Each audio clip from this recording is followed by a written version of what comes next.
आत्मा बुध्यतात्मैव परत्वेनैव चापरम् अक्षयानन्तबोधाय तस्मै सिद्धात्मने नमः।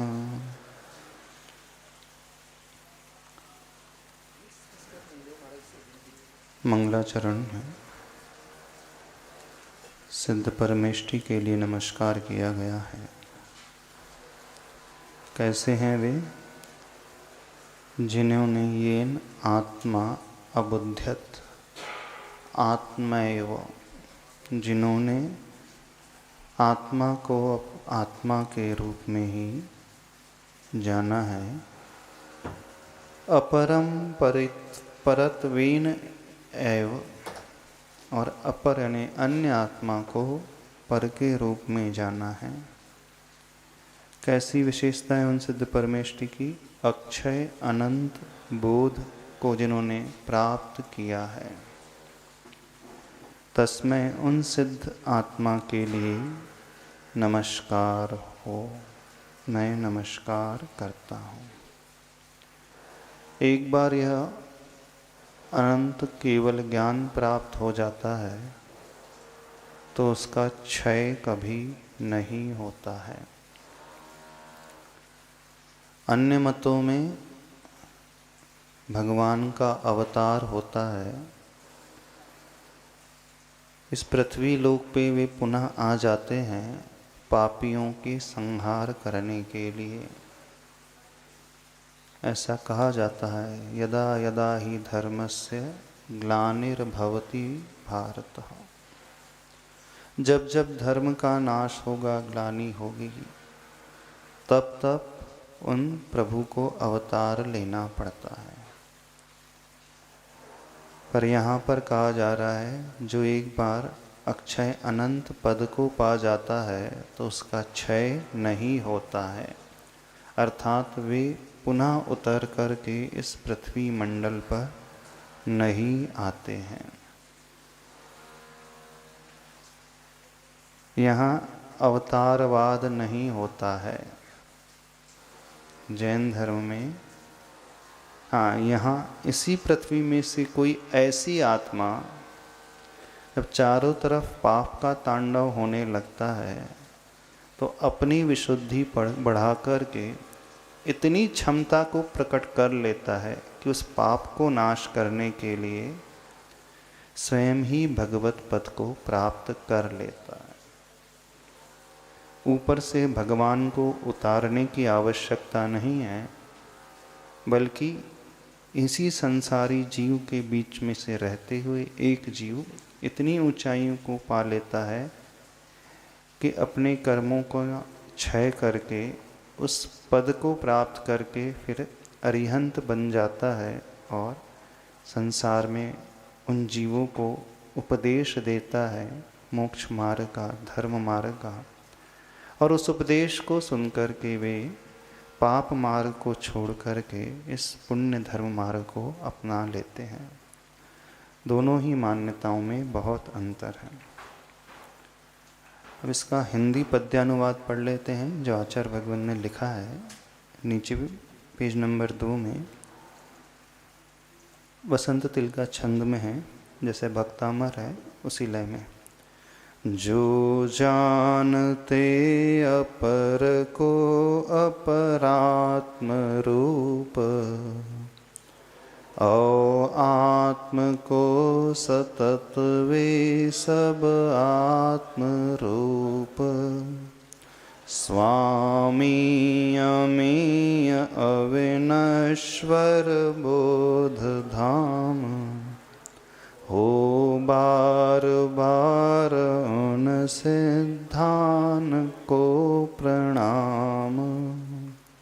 यदि संस्कृत का अर्थ ना समझ में आए, पूज्यवर गुरुदेव ने इसका हिंदी पद्यानुवाद किया है।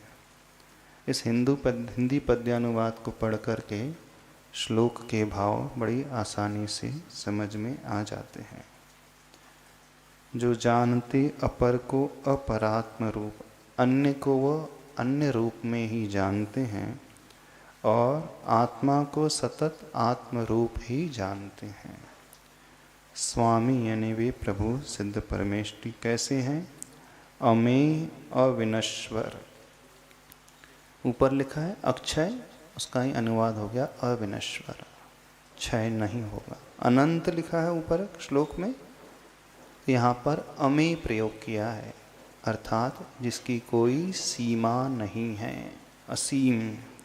बोध धाम यानी उस ज्ञान को जिन्होंने पा लिया है, ऐसा धाम। हो बार बार उन सिद्धों को मेरा प्रणाम। वही भाव यहाँ पर आचार्य भगवान ने वसंत तिलका छंद में लिखे हैं। अब ये श्लोक का शॉर्ट में भावार्थ हो गया है। अब टीका को पढ़ें कि आगे बढ़ें? बोलिए।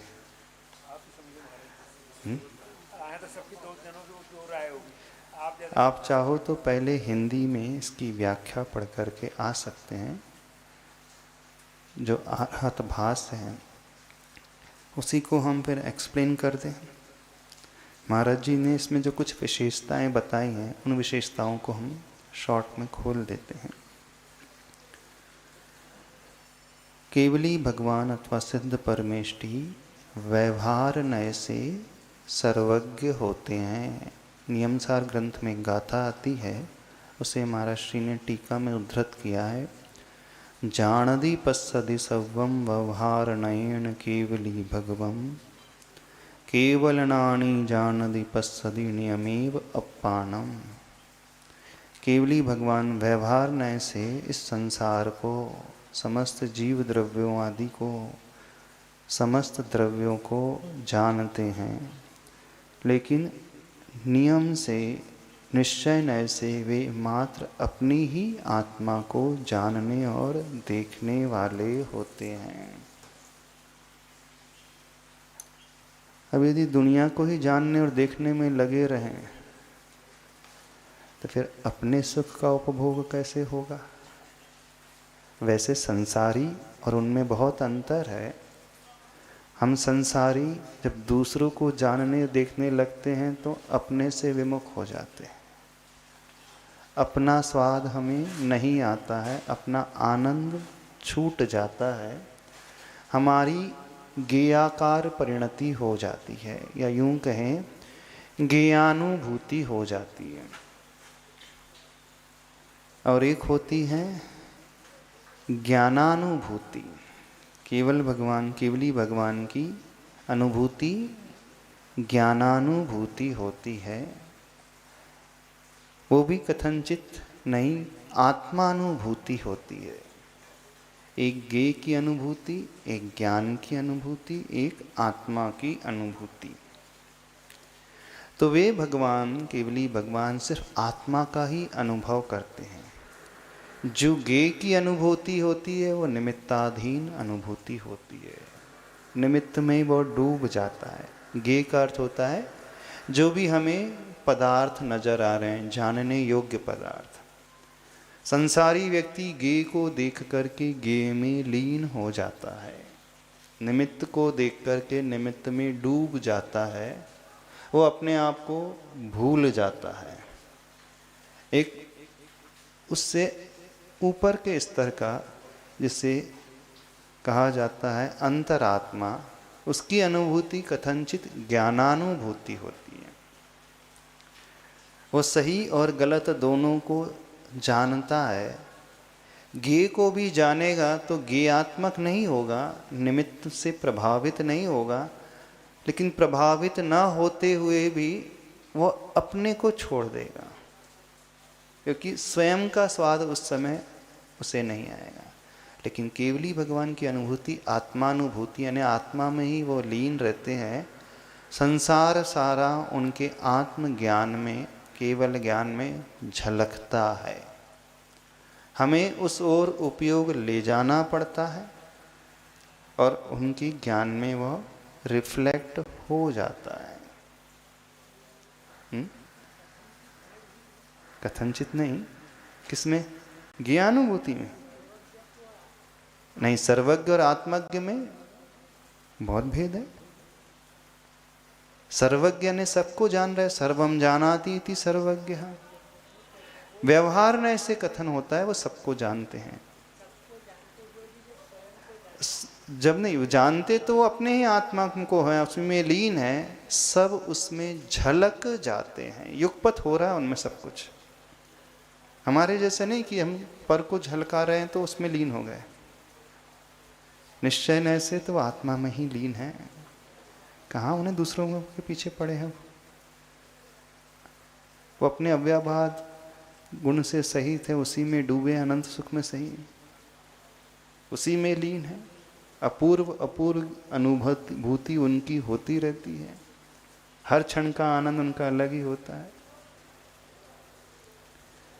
तो यहाँ पर ये नियम सार ग्रंथ में आचार्य कुंद कुंद स्वामी जी ने लिखा है, केवली भगवान सबको व्यवहार नय से जानते हैं, निश्चय से अपनी आत्मा को जानने वाले होते हैं। और उसी का वर्णन महाराज श्री ने इस टीका में किया है, खोल करके लिखा है। महाराज श्री ने इसमें एक बात और सिद्ध की है कि जो अनंत सुख होता है केवली भगवान का, वही सिद्धों में भी अनंत सुख होता है। वेदनी कर्म के अभाव में जो गुण प्रकट होता है सिद्धों में, वह अव्याबाद गुण प्रकट होता है। अव्याबाद से अर्थ वहाँ पर अनंत सुख नहीं लेना, अव्याबाद से अर्थ वहाँ पर बाधा से रहित है, ऐसा लेना। इस विषय को वहाँ पर उन्होंने खोला है। हम आगे बढ़ रहे हैं अगले श्लोक की ओर। फिर उसी को उन्होंने सिद्ध किया है।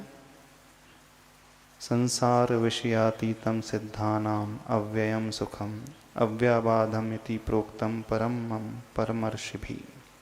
अर्थात संसार के विषयों से अतीत सिद्धों का सुख अव्यय सुख होता है और वही अव्याबाद होता है। इस प्रकार परम ऋषियों ने कथन किया है। और पंचास्तिकाय ग्रंथ में भी यह उल्लेख आ जाता है। कम्मस्सा भावेण्य सवर्णु सबलोग दर्शीय पावदी इंदिरहिदम अव्वाबाधम सुहुमणंतम। कर्म के अभाव में सर्वज्ञ और सर्वदर्शी वो हो जाते हैं। इंद्रिय रहित अव्याबाद सुख को, अनंत सुख को वो प्राप्त करते हैं। अब ये हो गया श्लोक का अर्थ, मंगलाचरण। अब इसे हम अपने उपयोग में कैसे लेकर के आएं, इससे हमें क्या लाभ होगा, अब उस पक्ष को समझने की कोशिश करें।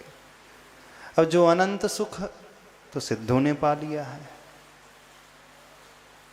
हमें क्या मिल रहा है उससे? हमें कुछ मिल रहा है कि नहीं मिल रहा?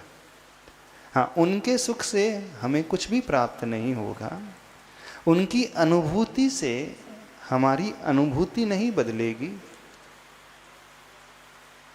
फिर भी हम उन्हें नमस्कार कर रहे हैं, तो जब हम उन शुद्ध आत्माओं को, सिद्ध आत्माओं को नमस्कार करते हैं, तो नमस्कार का प्रयोजन यह हमें दिला देता है कि उस ओर हमारी दृष्टि होने लगती है। और दृष्टि होने के पश्चात जब विनय भाव से हम झुक कर के नमोस्तु करते हैं, तो हमारे भीतर भी उन जैसे गुणों का आविर्भाव थोड़े थोड़े अंश में होने लगता है। अशुभ कर्म हमारे घटने लगते हैं, शुभ कर्म का आश्रव होने लगता है। मनोविज्ञान के हिसाब से हम जिसके आगे झुकते हैं तो उसे हम चाहते हैं। उसे चाहते हैं मतलब उन जैसे गुणों को हम चाहने लगते हैं। और जैसे हमारी चाह भीतर होने लगती है तो हमारा अवचेतन मन उसको पाने के लिए पुरुषार्थ शुरू कर देता है। थोड़ा इस एंगल से और से समझ लें। जब भी कहीं नमस्कार किया जाएगा किसी भी पुरुष को, पूज्य पुरुषों को, अथवा लोक व्यवहार में भी किसी के चरणों में आप झुकते हो तो क्यों झुकते हो? बड़ों के चरणों में झुकते हो। क्यों झुकते हो? आदर सम्मान देने के लिए। आदर सम्मान तो बाहर में दिखता है, मूल रूप से जो उद्देश्य होता है, कुछ कुछ जो उनके भीतर है वो हमें प्राप्त हो जाए, इसलिए नमस्कार किया जाता है, झुका जाता है। अब वह झुकाव जितना निर्मल होगा, मायाचार से रहित होगा, स्वार्थ से रहित होगा, तो गुणों का आविर्भाव उतना ही तेजी से होता है। गुणों की उत्पत्ति हमारे भीतर उतनी ही तेजी से होने लगती है। इस कारण नमस्कार किया जाता है, भक्ति की जाती है। नमस्कार का अर्थ और कुछ नहीं, भक्ति ही है। तो यहाँ पर इस पहले श्लोक में मंगलाचरण में सिद्ध परमेष्टि को नमस्कार किया गया। अब फिर से प्रश्न उठ सकता है, सिद्धों को ही पहले क्यों नमस्कार किया, जबकि नमो अरिहंताणम, नमोकार मंत्र में अरिहंतों को पहले नमस्कार किया जाता है ना। जब नमोकार मंत्र पढ़ते हैं तो क्या कहते हैं, नमो अरिहंताणम, नमो सिद्धाणम। वहाँ सिद्धों को बाद में रखा है, अरिहंतों को पहले रखा है। लेकिन यहाँ आचार्य पूज्यपाद स्वामी जी सिद्धों को पहले नमस्कार कर रहे हैं, अरिहंतों को तो नमस्कार ही नहीं कर रहे हैं पहले। तो ऐसा क्यों, उन्होंने व्युत्क्रम क्यों अपनाया, उल्टा क्रम क्यों अपनाया, बता सकते हो? पहले क्या होना चाहिए था, अरिहंतों को नमस्कार। हाँ, चूंकि ये आध्यात्मिक ग्रंथ है, हमारा उद्देश्य क्या है, हमें सिद्धत्व को पाना है। तो जो हम पाना चाहते हैं, जिसके पास होगा वहां झुकेंगे तो मिलेगा। अब अरिहंतों के भीतर सिद्धत्व तो है ही नहीं। इसका अर्थ ये नहीं कि अरिहंत भगवान नहीं है। मुनि महाराज होते हैं, उनका लक्ष्य सिद्ध गति को पाने का होता है, अरिहंत को पाने का नहीं होता है। और चूंकि ये ग्रंथ अध्यात्म का ग्रंथ है, आत्म प्रधान ग्रंथ है, तो यहाँ चरम लक्ष्य, अंतिम लक्ष्य सिद्ध दशा को पाने का ही है। इसलिए सर्वप्रथम सिद्ध परमेष्टि के लिए वे नमस्कार कर रहे हैं। जैसे तीर्थंकर भी होते हैं, जब वो दीक्षित होते हैं तो क्या कहते हैं, अरिहंत तीर्थंकर भगवान कभी नमोकार का जाप नहीं करते गृहस्थ दशा में। नमो अरिहंताणम कभी नहीं कहते वो, ओम नमः सिद्धेभ्य भी नहीं कहते, नमः सिद्धेभ्य कहते, क्योंकि ओम कहेंगे तो ओम में पंच परमेष्टि आ जाएंगे। उनका लक्ष्य सिर्फ सिद्ध दशा को पाने का है। अब फिर से प्रश्न उठेगा, थोड़ा सा अहंकार तो नहीं झलक रहा?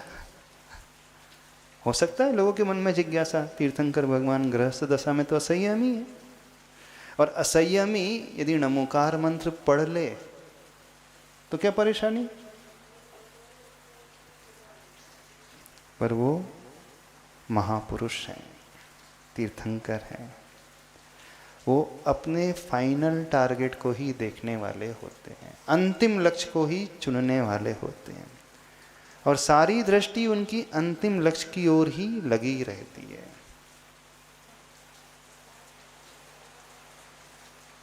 इस कारण जब उन्हें वैराग्य होता है ना, उस समय वो 12 भावना का चिंतन करते हैं,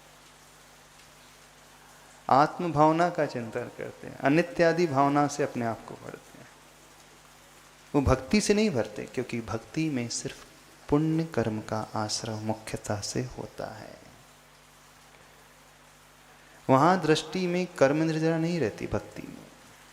समझना इस बात को। जब भी भक्ति की जाएगी तो भक्ति का फल क्या है? पुण्य का आश्रय, मुक्ति की प्रदानता।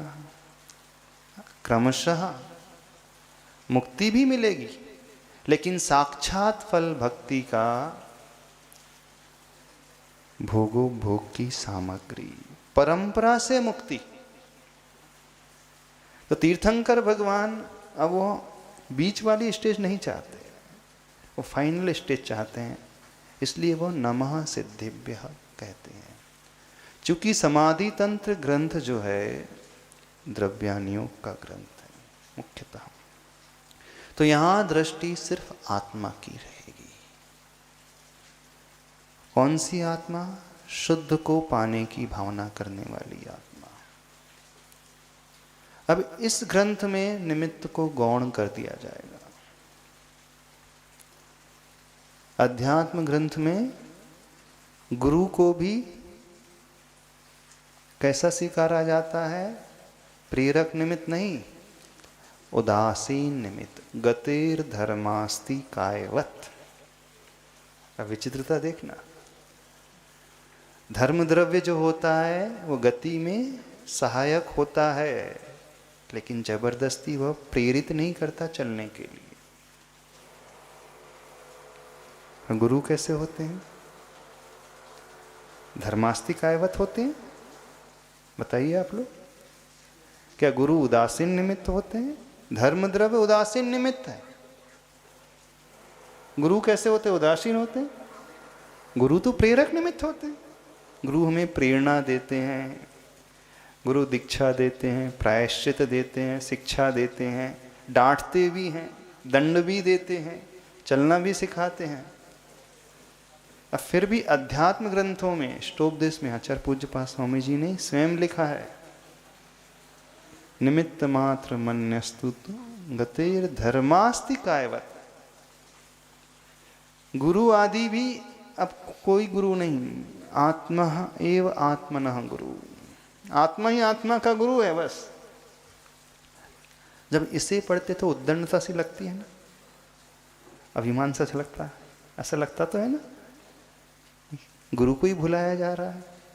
नहीं, यदि गुरु याद आ गए तो आत्मा चली जाएगी। सत्य यही है। इस कारण गुरु को आध्यात्मिक ग्रंथों में उदासीन निमित्त गतिर धर्मास्ति कायवत कहा है। यहां लक्ष्य मात्र सिद्धत्व का है। इस कारण पहले श्लोक में नमो अरिहंताणम न याद करके नमो सिद्धाणम इसे याद किया गया। नमः सिद्धिभ्यः तस्मै सिद्धात्मने नमः, यह कहा गया। अब अगले श्लोक में अरिहंतों को याद किया जाएगा। क्रम बदल दिया, ठीक है। दूसरा श्लोक अपन देखें, आगे चलें।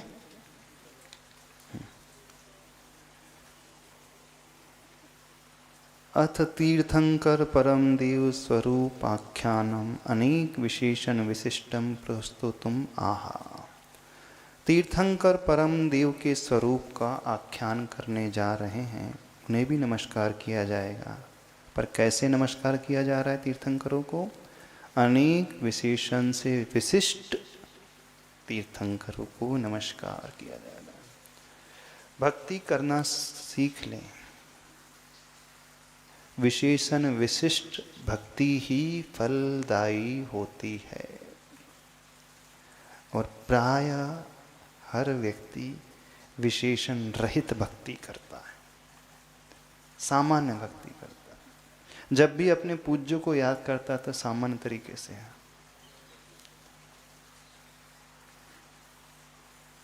हमारी दृष्टि सामान्य में नहीं जाएगी वहां गुणों तक। अपन इतने कमजोर हैं सभी लोग कि सामान्य में तो सामान्य में रह जाएंगे। जब तक विशेषता ना बताई जाए तब तक दृष्टि कहीं रुकेगी नहीं। इस कारण जब हम भगवान की भक्ति करें, किसी को नमोस्तु करें, नमस्कार करें, पर्टिकुलर एक विशेषण को देख करके फिर नमस्कार करें। कोई भी एक विशेषण, अनंत विशेषण होते हैं, उनके अनंत गुण होते हैं, पर हमारा ध्यान किसी न किसी विशेषण में अवश्य जाना चाहिए। अब यहाँ पर अनंत परिष्टि को विशेषण से सहित नमस्कार कर रहे हैं। अब ये श्लोक दूसरा जो छंद है इसका बदला हुआ है। पहला तो अनुष्टुप छंद था, दूसरा इंद्र वज्रा छंद अथवा उपेंद्र वज्रा छंद आ रहा है। जयंती यस्यावदतोऽपि भारती, पढ़े, विभूतयस्तीर्थकृतोऽप्यनिहितुः, शिवाय धात्रे सुगताय विष्णवे, जिनाय तस्मै सकलात्मने नमः। अब पूरा श्लोक एक साथ पढ़ेंगे। जयंती यस्यावदतोऽपि भारती, विभूतयस्तीर्थकृतोऽप्यनिहितुः, शिवाय धात्रे सुगताय विष्णवे, जिनाय तस्मै सकलात्मने नमः। जहाँ विसर्ग है, विसर्ग का उच्चारण भी होना चाहिए। जहाँ दीर्घ मात्रा है, दीर्घ मात्रा का उच्चारण भी होना चाहिए। दूसरे चरण में लिखा है विभूतयस्तीर्थ कृतोप्य निहितु। नी में दीर्घ ई है और हितु में ह्रस्व ही ई है। दीर्घ ईकार और ह्रस्व ईकार अथवा बड़ी ई और छोटी ई, सबको दीर्घ और ह्रस्व समझ में ना आए ऐसा लगता है, क्योंकि सब बुंदेलखंडी है, हिंदी पढ़ी और यहाँ की हिंदी भगवान ही मालिक है। हाँ, छोटे को बड़ी, बड़ी को छोटी मात्रा कर देते हैं। हाँ, विसर्ग तो पता ही नहीं कहाँ चल गायब हो जाता है, और हलंत पूरा बन जाता है, आधा अक्षर पूरा हो जाता है, दीर्घ अक्षर छोटा हो जाता, दीर्घ मात्रा छोटी मात्रा हो जाती है, और छोटी मात्रा बड़ी हो जाती ना उच्चारण में। जब हम स्वाध्याय कर रहे हैं तो स्वाध्याय का पहला अंग शब्दाचार, ज्ञान का पहला अंग, सम्यक ज्ञान का पहला अंग कौन सा आता है? शब्दाचार, अर्थात सही तरीके से प्रोनंसिएशन होना चाहिए, सही तरीके से उच्चारण होना चाहिए। और जो उच्चारण सही करता है उसे वचन सिद्धि होती है, इस बात को मान करके चलना। अर्थ के, उच्चारण के साथ अर्थ भी चाहिए, भाव भी चाहिए, लेकिन उच्चारण भी एक माध्यम होता है वचन सिद्धि के लिए।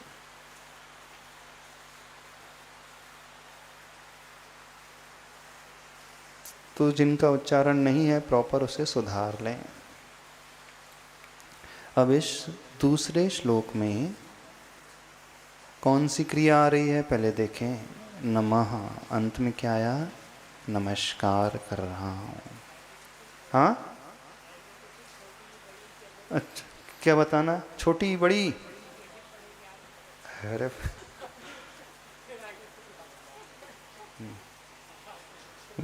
विभूतयः, देखो भू में दीर्घ ऊ है। प्रॉब्लम तब आता है जब एक रहस्य के बाद दीर्घ अथवा दीर्घ के बाद रस आ जाता है, तो उच्चारण में गड़बड़ी हो जाती है। एक जैसी होती तो कभी परेशानी नहीं होती। विभूतयस्तीर्थकृतोप्यनिहितो, नी में जो दीर्घ में थोड़ा सा प्रेशराइज होना पड़ेगा।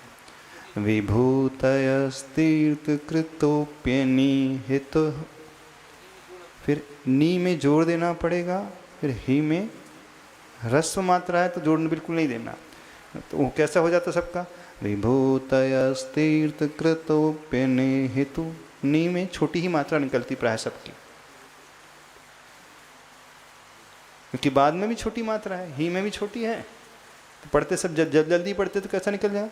कृतोप्यनिहितो, छोटी हो गई। या तो फिर ही को भी बड़ा कर देंगे, निहितु ही, ऐसा हो जाएगा।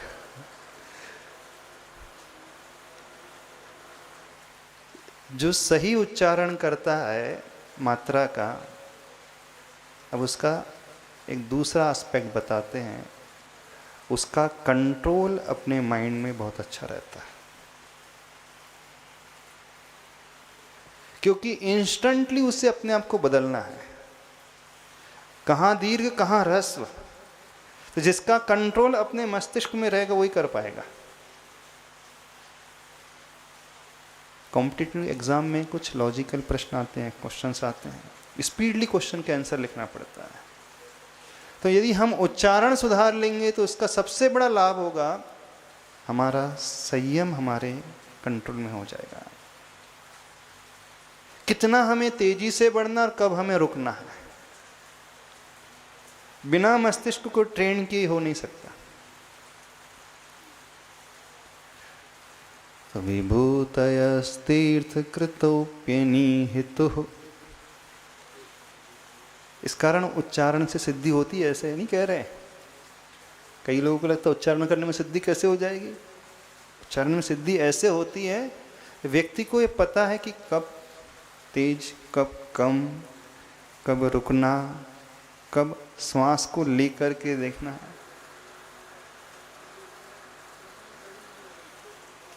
हेतु के बाद फिर रस विसर्ग, विभू ऊ है ना, विभूतयस, पर प्लुत भी नहीं करना है। 3 मात्राएं होती हैं, रस, दीर्घ और प्लुत। तो कई लोग दीर्घ को प्लुत बना देते हैं। प्लुत मीन्स 3 मात्राएं, सा रे, ये प्लुत है, सारे दीर्घ है, सारे रस। खींचते हैं, संगीत में प्लुत आता है।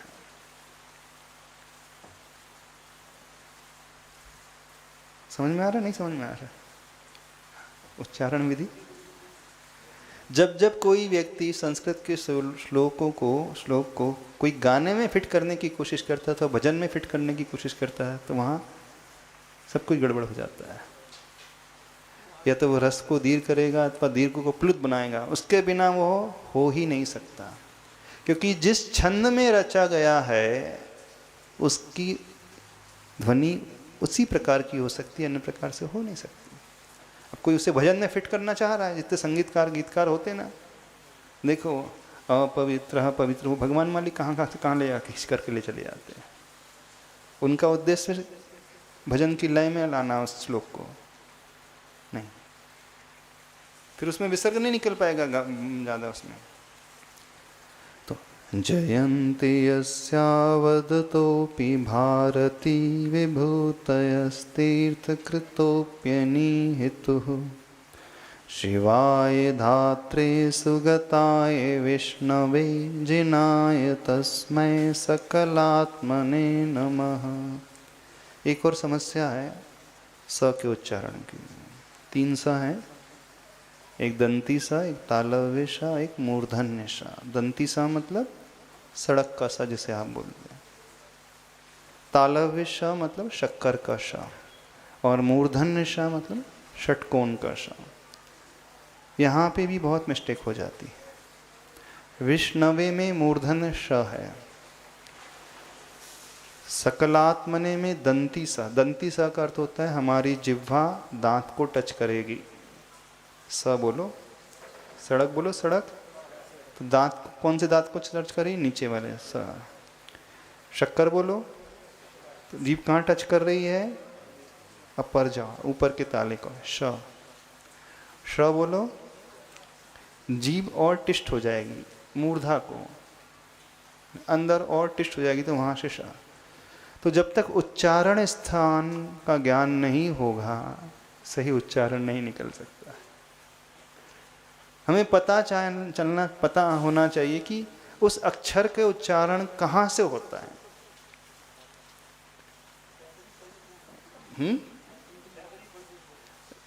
नहीं, इसमें पूरा व्याकरण पढ़ने की कोई आवश्यकता नहीं, छोटी सी 12 खड़ी जहाँ पढ़ते, बस उच्चारण कौन सा अक्षर का उच्चारण कहाँ से होता है। क वर्ग का उच्चारण, अकुह विसर्जनीयाम कंठ, जैसे क वर्ग क ख ग घ ङ, तो उसके लिए कंठ का उपयोग होगा, अंदर से बोला जाएगा। अ का अंध, ह का उच्चारण हो तो कंठ से निकलेगा। इचु यशानाम तालु, शक्कर का सा, चवर च छ छ, उसमें हमारी जीभ तालु को टच करेगी। ई ऐसा, श ऐसा। ऋतु लतानाम दंती, दंतः, री का उच्चारण है, ल का उच्चारण है, स का उच्चारण है, तवर्ग का उच्चारण है, त थ द ध द न, उसमें हमारी जीभ जो है दांतों को टच करती है। पवर्ग के उच्चारण में हमारे दोनों होंठों का प्रयोग होता है, प पूरे दोनों टच होंगे तभी प फ ब भ म निकलेगा। अन्य अक्षर में दोनों होंठों का प्रयोग नहीं होता। हाँ, कुछ 10-12 सूत्र हैं, यदि ये समझ लेंगे तो उच्चारण स्थान पता चल जाएगा। उच्चारण स्थान पता चल जाएगा तो फिर उच्चारण सुधर जाएगा। चलिए, तो हम वो सिखाएं कि ये सिखा दें अभी? हाँ हाँ, देखो ये सम्यक ज्ञान के अंग में आता है और इसमें ज़्यादा समय नहीं लगता है। हाँ, शब्दाचार जब हमने भक्तामर पढ़ाया था तो 3 दिन तक फिर उच्चारण करना ही सिखाया था। कौन से अक्षर का उच्चारण कहाँ से होता है, मुख के कौन से पार्ट से, किसी में कंठ का प्रयोग, किसी में दांतों का, किसी में होठों का, किसी में नाक का प्रयोग होता है। जितने भी पंचम वर्ण होते हैं न, सब में नाक का प्रयोग होगा।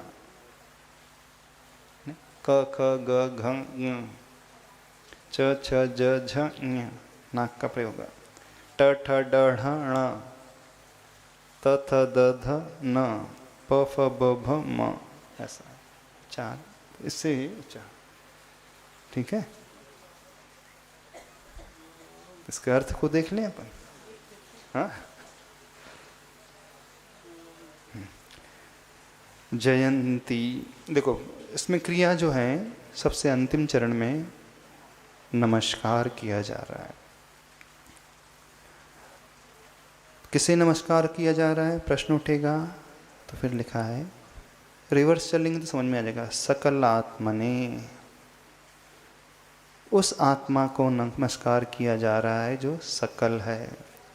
कल का अर्थ होता है शरीर, स का अर्थ होता है सहित, अर्थात जो शरीर सहित है ऐसी आत्मा के लिए नमस्कार किया जा रहा है। शरीर सहित कौन होते हैं, अरिहंत परमेष्टि।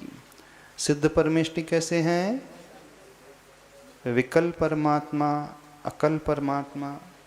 विकल निकल भी बोलते हैं, विकल भी बोलते हैं, अकल भी बोल सकते हैं। कल रहित होना चाहिए। विगतः कलह यस्मिन स विकलः, यानी सिद्ध परमेष्टि, जिसका शरीर नहीं है वो विकल परमात्मा।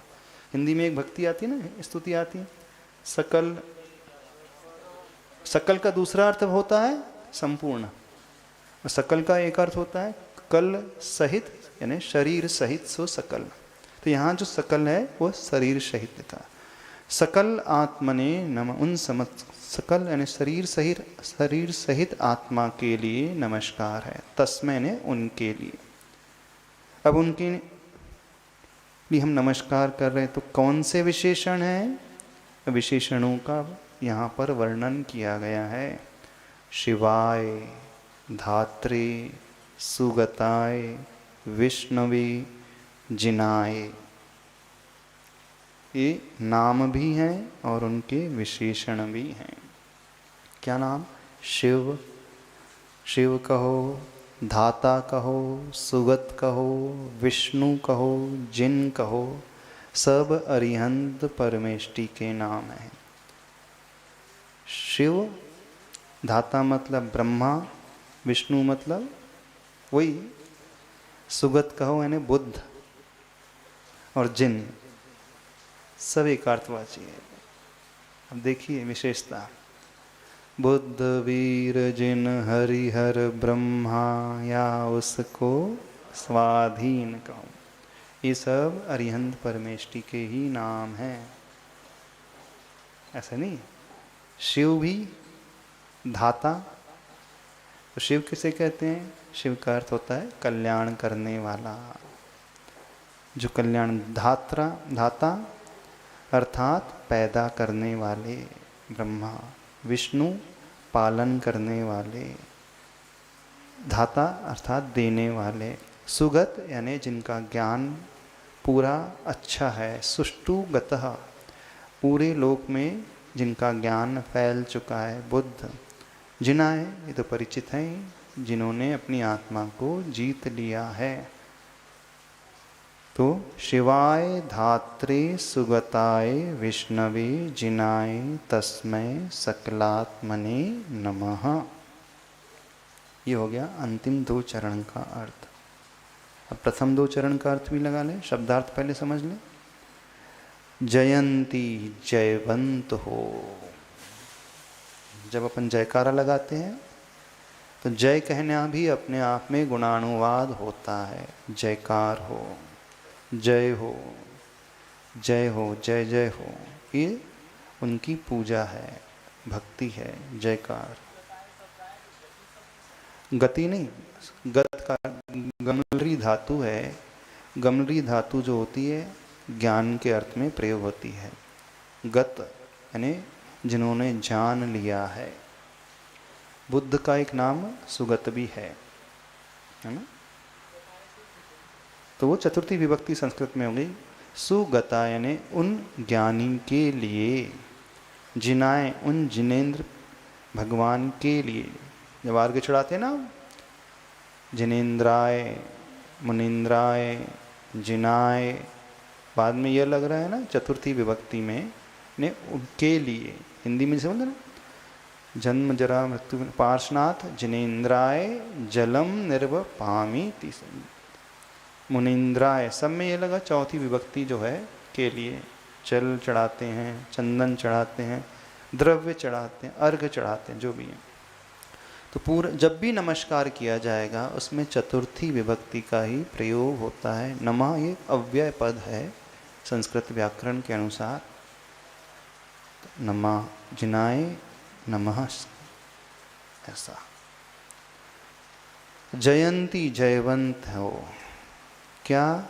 यस्य यानी जिनकी। अब इसके शब्दार्थ देख लें कि संधि विच्छेद देख ले पहले। चलो पहले संधि विच्छेद देख लेते हैं। जयंती क्रिया है, जयवंत हो।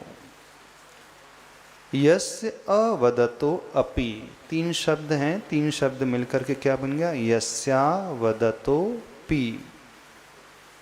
वहाँ एक एस अक्षर दिख रहा है, अ था वो लोप हो गया। यस्य अवदतः अपि, ऐसा उसका संधि विच्छेद करें। भारती, भारती का अर्थ हुआ वाणी, जिनवाणी। जयंती यस्य अवदत, जिनकी वाणी अवदत यानी बिना बोले खिलती है, वो जयवंत हो। किसकी वाणी खिलती है ऐसी? समो शरण में तीर्थंकर भगवान की वाणी बिना बोले खिलती है, यानी उनका मुख हिलता डुलता नहीं है, होठों का स्पंदन, जिह्वा का स्पंदन नहीं होता है। जैसे हम और आप बोलेंगे तो मुख खुलेगा, जैसा अक्षर का उच्चारण होगा उसके अनुसार मुख ट्विस्ट होगा, जिह्वा ऊपर जाएगी, नीचे जाएगी, तालु का प्रयोग होगा, जीभ का प्रयोग होगा, दांतों का प्रयोग होगा, होठों का प्रयोग होगा, श्वास का प्रयोग होगा। लेकिन तीर्थंकर भगवान की वाणी जब खिलती है तो ना होठों का प्रयोग, होठ चलते हैं, ना दांत का प्रयोग, ना तालु का, ना श्वास का प्रयोग। वो ऐसे ही दिखते हैं जैसे बैठे हैं, पर ध्वनि खिर रही है। ओंकार में उनकी ध्वनि होती है। जैसे ओम का उच्चारण करना है तो उसमें दिखता नहीं ना, मुख का हलन चलन नहीं होता ना, ओम अंदर से जो निकल रहा है स्वर। तो यस्य अवदतो अपि भारती, जिनकी भारती, जिनकी वाणी बिना बोले भी, नहीं बोलते हुए भी, विभूतयः यानी उनकी जो विभूति है, वैभव है। कौन सा वैभव है? वाणी रूपी वैभव, भारती रूपी उनका वैभव है। तीर्थ कृतो अपि अनेहितो हो, तीर्थंकर होते हुए भी, अथवा तीर्थ को करने वाले हैं अनिहितु, बिना इच्छा के जो बोलते हैं। भगवान इच्छा पूर्वक बोलते हैं समवसरण में। पहले इसका शब्दार्थ देख लेते हैं, इसकी व्याख्या समझते हैं।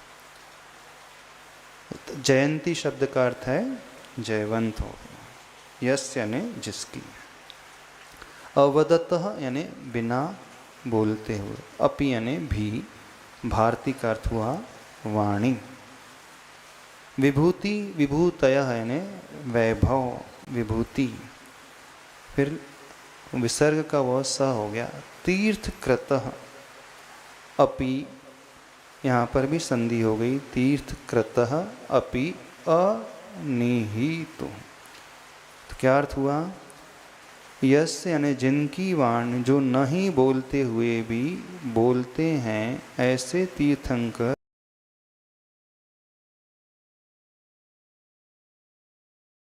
जयवंत हो। पहले दो चरण में जिनवाणी का स्मरण किया गया है।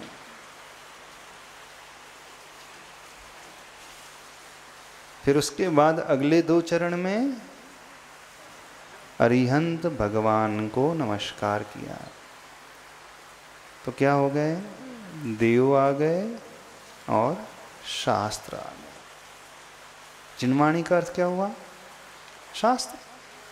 आप पूजा करते ना, देव शास्त्र गुरु कि देव गुरु शास्त्र, किसकी पूजा करते हैं बताइए? देव गुरु शास्त्र की देव शास्त्र गुरु?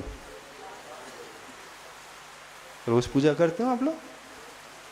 देव शास्त्र गुरु कि देव गुरु शास्त्र? पहले शास्त्र की पहले गुरु? पहले कौन? पहले शास्त्र कि पहले गुरु कि पहले देव? देव हैं, फिर देव के बाद देव की दिव्य ध्वनि खिरी, यानी तीर्थंकर भगवान की दिव्य ध्वनि खिरी। फिर क्या आया, किस किस का नंबर आएगा? शास्त्र का। शास्त्र का नंबर कहां से आ गया? दिव्य ध्वनि खिरी, फिर उसे गणधर परमेष्टि ने झेली, फिर गणधर परमेष्टि ने उसे दुनिया के सामने दिया। तो देव गुरु, फिर वो वाणी शास्त्र बनी। देव गुरु शास्त्र, ऐसा क्रम है ना?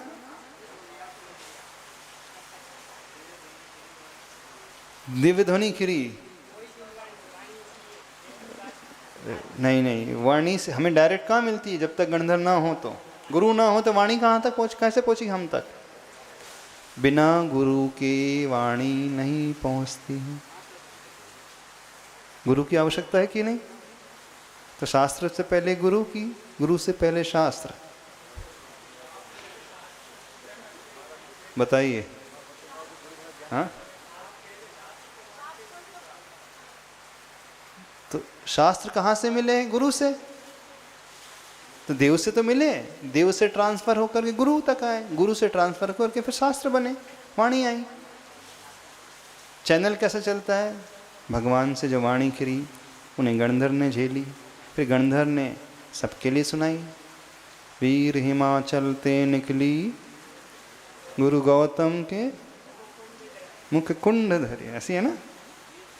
वीर हिमाचल है ना भगवान, वीर भगवान, महावीर भगवान हिमाचल पर्वत की भांति, वहाँ से गंगोत्री से जो गंगा नदी निकली, तो उसको उदाहरण के रूप में जो जिनवाणी स्तुति बनाई ना, वीर हिमाचल, वीर भगवान रूपी हिमाचल पर्वत से निकली।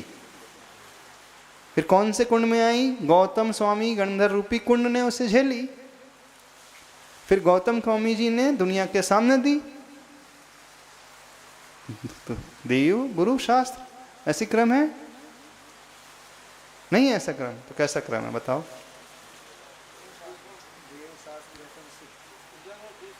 पूजा में भले ही देव शास्त्र गुरु लिखा रहता है, पर क्रम क्या होना चाहिए आपके हिसाब से? अब रट गया, इस कारण देव शास्त्र गुरु कह रहे हैं आप लोग।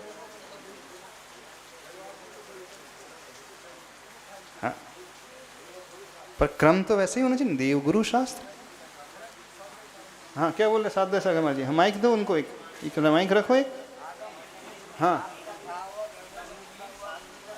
हाँ, आगम आप्त के द्वारा कहा हुआ, ठीक है। फिर गणधर स्वामी जी ने गुंथा हुआ, मुनियों द्वारा रचा हुआ। हाँ तो फिर क्या आया? पहले कौन आया?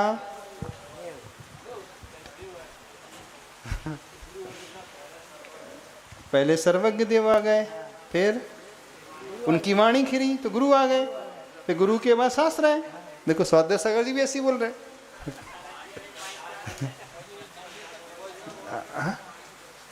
हाँ तो वाणी ठीक है, मान रहा है वाणी, पर वाणी आई किसके थ्रू? गुरु के थ्रू। हाँ सर्वज्ञ तो पहले नंबर पे है ही, सर्वज्ञ, उनकी वाणी, फिर गुरु।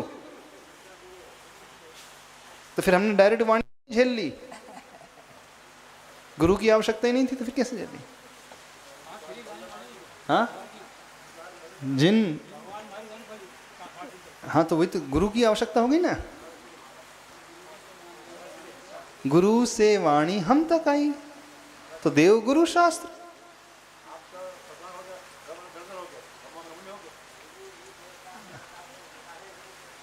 वो बोल रहे हैं आगम का अर्थ हुआ आ यानी आप, ग से गणधर, म से मुनि।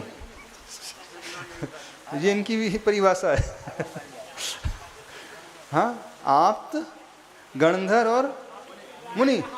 आप्त के द्वारा कहा हुआ, हाँ गणधर के द्वारा झेला गया, गुंथा हुआ, और मुनि के द्वारा रचा गया। तो क्रम ऐसी है ना, आप्त, गणधर और मुनि, देवगुरु शास्त्र। ऐसी आगम की परिभाषा। किसका चिंतन है? अच्छा चिंतन है। आगम का चिंतन, आगम, आ से आप यानी प्रभु, ग से गणधर और म से फिर मुनि, तो देवगुरु शास्त्र। आप यानी आगम, आप यानी प्रभु, आप यानी देव। मुनि ने रचा, इसलिए शास्त्र बने। वो ऐसे लगा रहे। खैर विवक्षा है, विवक्षा है, दोनों ही घट सकती हैं, ऐसे कोई बाधा नहीं है। वाणी को हम पहले भी रख सकते हैं। जिनेंद्र भगवान से निकली वो वाणी, फिर उसे गुरु ने झेली, तो देवशास्त्र गुरु, ऐसा भी रख सकते हैं, बाधा नहीं है। पर दूसरे क्रम से भी रखा जा सकता है देव गुरु शास्त्र, क्योंकि गुरु के द्वारा हम तक पहुंच रही है, देव गुरु शास्त्र। विवक्षा जैसी बनाना चाहे वक्ता, दोनों ही विवक्षा बन सकती है। माइक दो भैया जी को, थोड़ा सा आवाज़ हम तक नहीं आ रही, कॉर्डलेस देना। हाँ हाँ नहीं,